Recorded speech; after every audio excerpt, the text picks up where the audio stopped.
Ça te dérange pas au quotidien d'avoir toujours un œil fermé? Alors, pour être honnête, t'es pas la première à me poser la question et je vais être totalement honnête, de ouf. Déjà, le premier truc chiant, c'est que j'ai l'œil qui pleure H24 et que du coup, il est totalement irrité. Ça, c'est génial. Deuxième autre petit problème, en fait, le problème, c'est que du coup, vu que j'ai l'œil fermé, forcément, je ne vois pas. Si, je vois, mais j'ai vraiment, en gros, du mal à juger les distances. J'ai du mal à me déplacer, entre guillemets, si par exemple, je vais dans les magasins ou quoi. C'est obligé, je me tape les meubles, je me tape tout. On va être honnête. Mais en réalité, il faut savoir que j'essaye d'ouvrir le maximum mon œil dans la journée parce que le but, quand même, c'est de faire travailler mon œil. Même si, voilà, pour l'instant, je suis que sous traitement. En fait, on n'a pas la finalité de cette chose, on ne sait toujours pas, et je pense qu'on ne saura jamais ce qui a provoqué ce petit souci, bien sûr. Et le problème, c'est que les médecins, je suis obligée de tâter un peu tout autour de moi, les médecins, vu qu'ils ne savent pas ce qui a déclenché cela, ils ont fait un traitement, je dirais pas aléatoire, mais en fait, ils font vraiment comme ils peuvent. Donc pour l'instant, je suis sous corticoïdes et normalement je devrais avoir de la rééducation pour cette petite chose. Alors je vous avoue, quand j'ai entendu parler de rééducation, je me suis dit je sais pas comment on peut rééduquer un œil, mais c'est pas grave. Mais en réalité, j'essaye quand même de le garder ouvert, mais en fait, je sais pas si on va réussir à voir. Vous voyez? Si je vais là-bas, il n'y a que celui-ci qui bouge et j'ai celui-ci qui ne bouge pas. Et c'est pareil dans l'autre sens.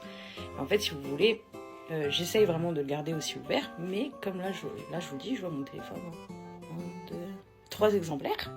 Donc je vois ma sale gueule en 3 exemplaires. Et en fait, j'essaye de le faire travailler, mais mon œil, en fait, il se ferme tout seul. Mais en vrai, oui, un peu au quotidien, c'est un peu chiant, mais on s'y habitue vite. Et puis de toute façon, vu que je travaille depuis la maison, je suis assez tranquille là-dessus. Mais quand il faut aller faire les courses, quand il faut se déplacer, quelquefois, je me tape les meubles. Hein. En vrai, c'est vivable, c'est supportable, mais j'aimerais bien retrouver mon œil parce que je ne peux plus conduire, je peux pas me déplacer toute seule, alors que j'ai toujours été très indépendante. Alors du coup, c'est tout de suite chaud. Mais voilà, en tout cas, mais de toute façon, je vais vous tenir au courant parce que bon, j'ai encore 2 semaines de traitement avant de retourner à l'hôpital pour savoir ce qu'ils vont décider de faire de mon œil. Mais normalement, je pense que je vais passer par de la rééducation et je vais sûrement avoir des lunettes avec prisme, d'après ce que j'ai compris. Je sais pas si c'est bien ou pas, mais tant que je peux retrouver la vue, c'est plus important. Salut à tous, je reviens pour la petite update au niveau de mon œil. Alors je pense que déjà ça peut se constater, ça s'est amélioré. Je vais essayer de vous montrer. Donc, j'ai identifié les vidéos, la vidéo où j'explique l'update. Enfin, j'explique. Oui Camille. Où je vous explique la vidéo. Alors ne faites pas attention, hein, bien sûr les médicaments m'ont fait des petits cadeaux, c'est génial. D'accord. Alors s'il y en a qui ont suivi l'histoire, j'ai eu un petit souci au mois de fin octobre, où j'ai eu cet œil-là qui est venu se bloquer. C'est beaucoup moins flagrant maintenant. En fait, là, vu qu'en plus je me concentre, du coup, ce focus, donc en fait, on n'a pas vraiment la différence. La seule différence que vous pouvez voir, c'est que j'ai cette pupille qui est ultra dilatée par rapport à l'autre. C'est la petite différence.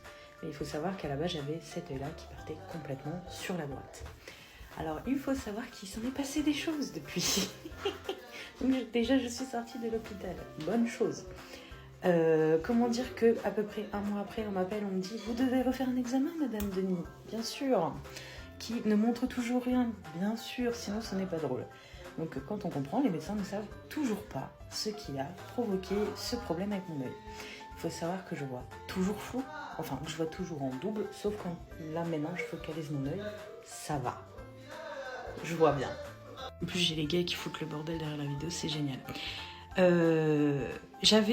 Donc j'ai revu le médecin, le neurologue qui me voyait, donc il m'a clairement fait comprendre qu'il ne savait toujours pas ce qui avait déclenché tout ça, que j'étais un cas bien particulier et qu'il avait fait une réunion avec d'autres neurologues et ils sont toujours à la recherche du pourquoi du comment. Et ils m'ont fait voir le service orthoptie. Donc en fait, c'est ceux qui vont vous...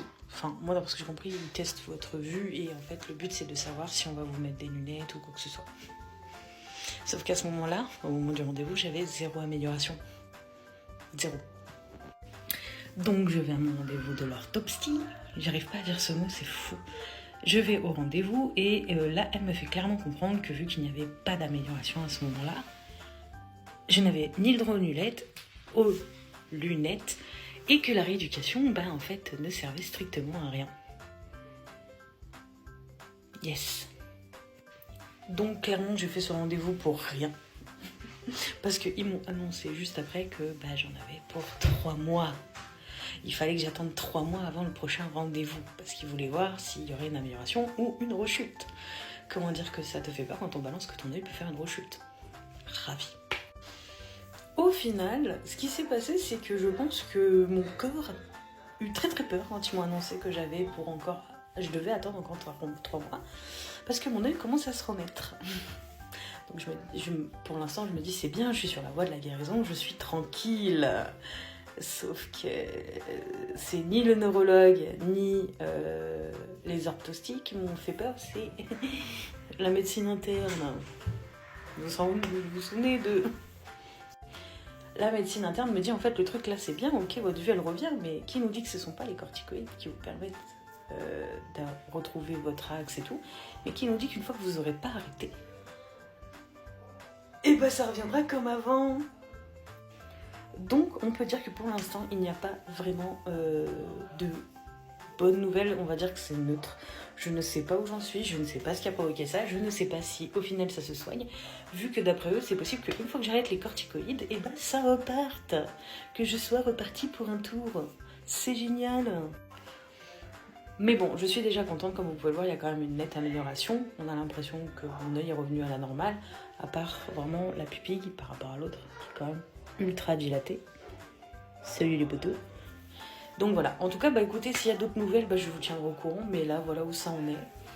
Je peux même pas rien vous dire de plus, parce que même le neurologue, je ne sais pas quand est-ce que je le revois. Donc voilà.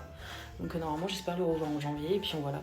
Et j'espère vite arrêter les médocs, parce que vu les plaques de boutons que ça me fait, sa mère...